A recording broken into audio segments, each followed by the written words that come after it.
In 2024, the Drug Enforcement Administration seized more than 60 million pills laced with fentanyl and nearly 8,000 pounds of fentanyl powder. That's the equivalent of more than 380 million lethal doses. Numbers like those prompted the DEA to launch the One Pill Can Kill campaign.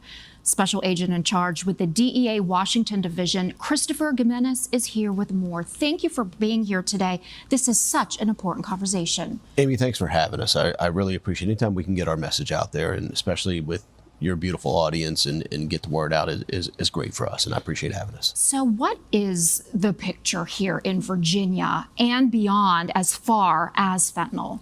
So I saw you referenced our 2024 numbers. 2025, in the first 6 months under the current administration and our new administrator, we're seizing about the same, if not more.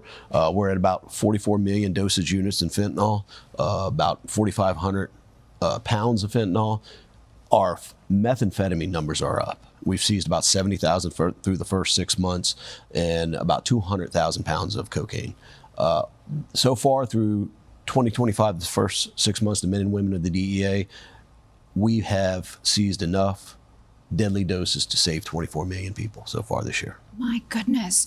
Who's responsible for this? Why is this happening? It seems like every day there's some kind of headline about it somewhere. It is. It's a tough situation to be in. As you know, we lost 82,000 poor souls in 2024. 49,000 of those to fentanyl and synthetics in general. There are two Mexican cartels that are completely to blame for this epidemic, and that's the Cartel Jalisco as well as the Sinaloa cartel. And at the DEA, we're laser focused on those two. We are going after them.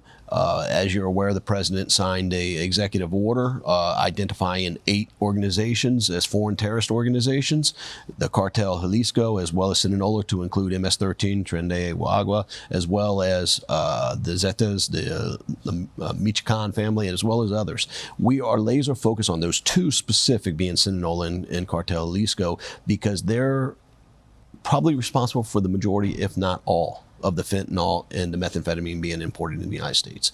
And as we discussed before, the other thing too is what's very interesting. When I first started my drug enforcement career, we dealt with plant-based products such as coca, such as marijuana. There's always a growing season. Heroin, there's a growing season. The problem that we have today with the synthetics, there is no growing season. They can produce it on Monday, Tuesday, Wednesday, Thursday, Friday, take Saturday off and start again on Sunday. So it has doubled our efforts to interdict it and try to stop it from getting into our country. Well, we've been showing some pictures of pills. One pill can kill. And the difference between the real pill and that fake one, it's so hard to tell. So you really have to be careful. You cannot just take something and not know where it came from. Absolutely. You can't tell the difference. We've seen stimulants such as methamphetamine being exchanged are being passed off as Adderall pills and MDMA pills. We've seen fentanyl being passed off as in Percocets, M30s. So my advice to everybody is do not take anything your doctor has not prescribed and you have not personally picked up from the pharmacy. That's such an important message. And another thing, too, is that you told me that the DEA has somewhat redefined. It's no longer overdose, it's poisoning, because folks don't know what they're taking. Correct. So you consider this to be poisonings now? Yeah, it's poisoning. It's 100% poisoning because most of the people don't know what they're taking. Most people think that they're ordering a Percocet because they're in pain.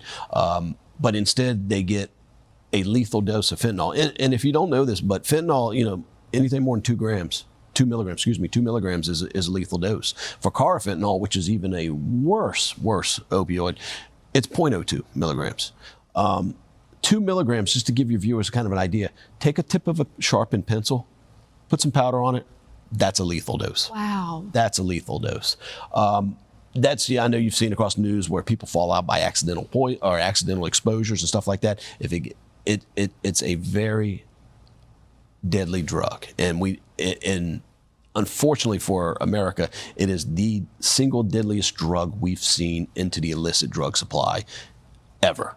And we at the DEA, as I said, are laser focused trying to stop it. We have to protect the health and the community of our our citizens in our community. That's what we're tasked with, and that's what we're going to do. And that's what we're going to do here in the Washington Division. Here in the Washington Division, which covers Maryland, Virginia, and D.C., we've seen fentanyl, we've seen carfentanil, we've seen methamphetamine. We've got it all here. We've got cartel members integrated into our communities. We have street gangs that are moving this poison to children's. And as we discussed earlier, unfortunately for us, with the advent of the smartphone and apps, you have kids that are ordering this poisoning without even their parents knowing.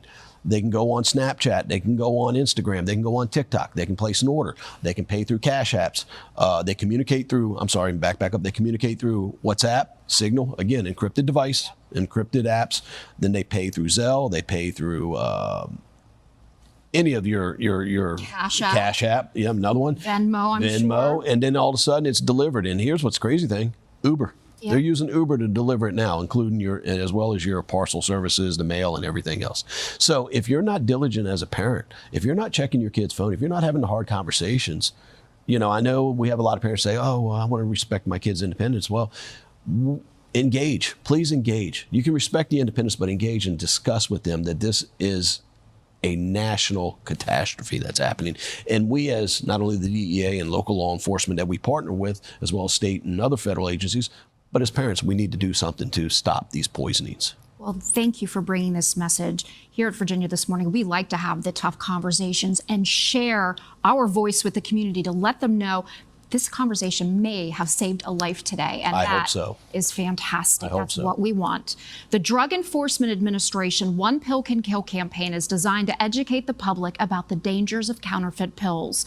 It encourages people of all ages to only take medications prescribed by medical professionals and dispensed by licensed pharmacists. For more information on the DEA, you can follow a link on our show website, virginiathismorning.com. And stay with us. We have more Virginia This Morning after the break.